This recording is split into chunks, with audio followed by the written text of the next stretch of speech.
नमस्कार मित्रों, मैं आचार्य देवेश कुमार ठाकुर आपको आपके अपने चैनल एस्ट्रोलॉजी स्टार्स में फिर से एक बार स्वागत करता हूं। मित्रों, एक्चुअली अप्रैल के महीने में दो खास घटनाएं घट रही हैं। उसमें पहली घटना है जब सूर्यदेव अपना राशि परिवर्तन कर लेंगे, क्योंकि अभी वो मीन राशि में बैठे हुए हैं और शनिदेव के संग हैं। वास्तव में जब कोई ग्रह सूर्य के संग हो जाता है तो वह अपना नैसर्गिक प्रकाश खो देता है। हम ऐसा मानते हैं कि उसके प्रकाश की वैल्यू बहुत कम हो जाती है और भगवान सूर्य की प्रकाश चारों तरफ फैल जाती है। ऐसे में दिन में आप कितने भी पावर का लाइट जला लें, समहाउ उसकी वैल्यू 0 होती है। वास्तव में इसको हम शनि का उदय कहेंगे जब सूर्य से इनकी एक सर्टेन डिस्टेंस हो जाएगी। वास्तव में 13 मार्च को शनिदेव अस्त हुए थे। मैंने इसके लिए अलग से वीडियो बनाया था। एक बार ये स्थिति आने पे 40 दिनों का एक टेन्योर होता है जब इस झमेलेबाजी से निजात मिलती है और सूर्य और शनि के बीच इतनी दूरी हो जाती है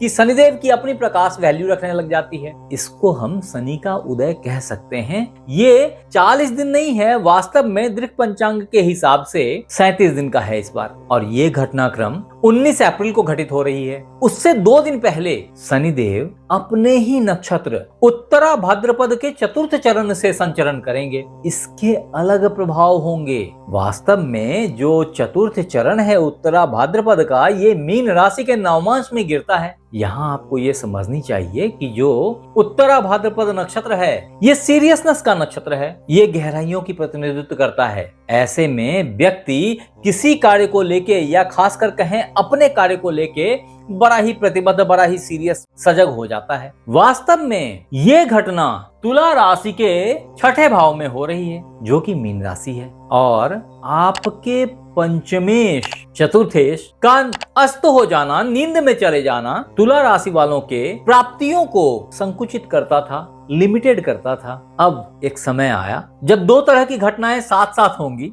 एक तो ये हो जाएगी कि आपके पंचमे शनिदेव, जो कि अति योग कारक ग्रह हैं आपके लिए, वास्तव में विद्या, बुद्धि, संतान, पूर्व जन्म के पुण्य, प्यार, मोहब्बत, हर चीज के खिलाड़ी बनाते हैं आपको। उस ग्रह का अस्त हो जाना किसी भी तरीके से एक शुभ संकेत तो नहीं था, और कुछ एंगल्स पे आपको प्राप्तियों की कमी देखने में आई होगी, जिसमें कि कंपटीशन है। अगर आप लोन लेना चाह रहे थे तो बैंक्स के रिजेक्शंस थे। ये सब कुछ बहुत कॉमन हुआ जो अभी बीत गई बात। अब फॉर्चुनेटली आपके लिए एक तरीके से भाग्योदय कारक ग्रह शनिदेव का उदय हो जाना आपके जिंदगी में एक लाजवाब परिवर्तन लेके आ रहा है। तुला राशि वालों, आपको ये याद रखना चाहिए कि आपका 6ठा भाव जो मीन राशि है, यहाँ पे उत्तरा भाद्रपद नक्षत्र का चतुर्थ चरण जो कि मीन राशि के नवमांश में ही गिर रहा है। वास्तव में ये आपको जबरदस्त तरीके से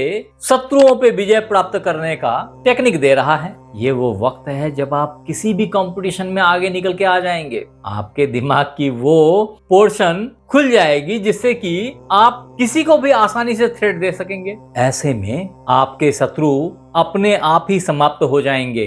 आपको शत्रुओं की चिंता करने की जरूरत नहीं है। मैंने पहले भी बताया, मैं फिर बता रहा हूँ, जिसके शनि 6ठे होते हैं ना, उसकी मारक क्षमता बड़ी खतरनाक होती है, और ये कार्य शनिदेव खुद करते हैं। आपको इसके लिए परेशान होने की भी जरूरत नहीं, सोचने की भी जरूरत नहीं है। वो उस पर टाइम क्यों खराब करना है आप। इसके संग ही अगर आप कंपटीशन की तैयारी एकाग्रचित्तता से करना चाहते हैं तो इसके लिए बड़ा ही अच्छा टाइम हो गया है। ये आप किसी भी कंपटीशन में अच्छा थ्रेट दे पाएंगे, सक्सेस की प्राप्ति कर लेंगे, और ये सक्सेस आपको आपकी बुद्धि से मिलने वाली। विदेश से कनेक्शंस अप हो जाएंगे। ये एक ऐसा टाइम होगा आपके लिए तुला राशि वालों। फिर भी शनिदेव क्योंकि अनुशासन प्रिय हैं, इसलिए आप याद रखें कि अपने कार्यस्थल पर भी अपने प्लानिंग्स की सार्वजनिक घोषणा ना करें। सहकर्मियों से अपनी योजना को गुप्त रखें, सफलता आपको मिलती चली जाएगी। तत्पश्चात वास्तव में 19 अप्रैल से शनिदेव का उदय होना तुला राशि वालों के लिए किसी वरदान से कम नहीं है। अगर आप जॉब सर्च कर रहे थे तो जबरदस्त तरीके की जॉब की अपॉर्चुनिटीज आपको प्राप्त हो जाएगी।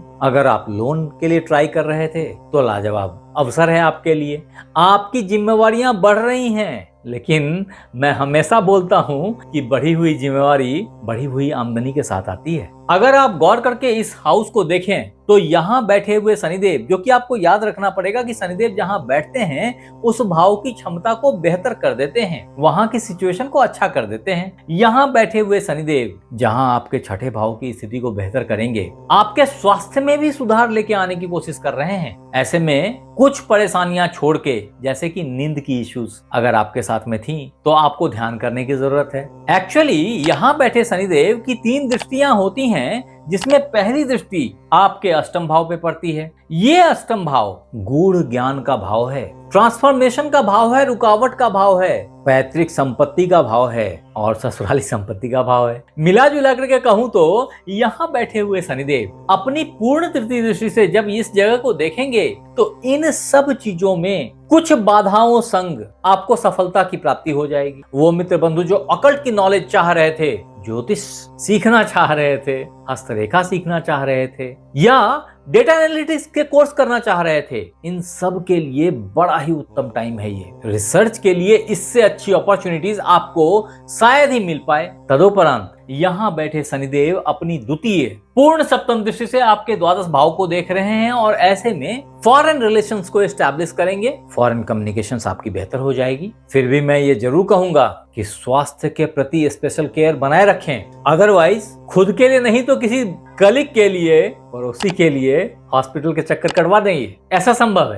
तदोपरांत यहाँ बैठे शनिदेव की तृतीय पूर्ण दशम दृष्टि आपके पराक्रम भाव पे गिरती है। ऐसे में छोटे भाई बहनों से थोड़ी वाद विवाद संभव है, मिसअंडरस्टैंडिंग हो सकती है। थोड़ा सा होशियारी से हैंडल करें इस सिचुएशन को। आपके सबऑर्डिनेट्स को केयर करने की जरूरत है। फिर भी अगर मैं नटसेल में कहूं तो ये ट्रांजिट लिब्रा ज़ोडिएक साइन वालों के लिए एक लाजवाब अपॉर्चुनिटी लेके आया है। आने वाला 1-1.5 महीना बड़ा ही अच्छा है। तदोपरांत शनिदेव रेवती नक्षत्र में प्रवेश कर जाएंगे और फिर वहां पे इनकी रिट्रोग्रेशन लगेगी, वहां से वापस होना शुरू होंगे। मिला जुला करके तब की बात कुछ और होगी और अगर वो सारी बातें अभी करूं तो ये वीडियो बहुत लंबा हो जाएगा।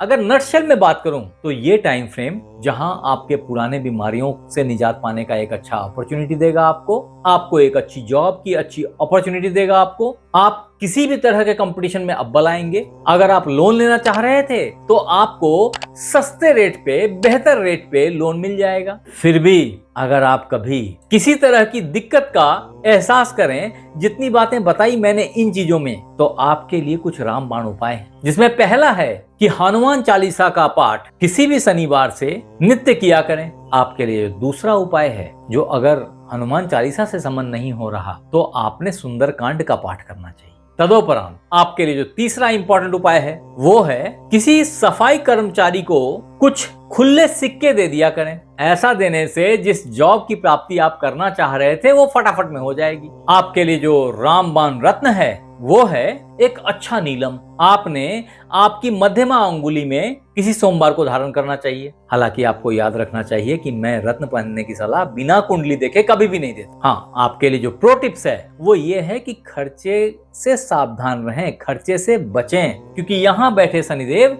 खर्च में अधिकता ला सकते हैं। आप हमें जरूर बताएं कि ये वीडियो आपको कैसा लगा और अगर अच्छा लगा तो इसे लाइक करें, सब्सक्राइब करें, शेयर करें, बेल बटन को दबाना ना भूलें ताकि मेरी हर नई वीडियो इंस्टेंटली आप तक पहुंच जाए। और अगर आप ये वीडियो फेसबुक पे देख रहे हैं तो फॉलो कर लें। आप हमारे साथ बने रहे, इसके लिए बहुत बहुत धन्यवाद। आपसे फिर मिलते हैं अगले एपिसोड में, तब तक अपना ख्याल रखें। राधे राधे।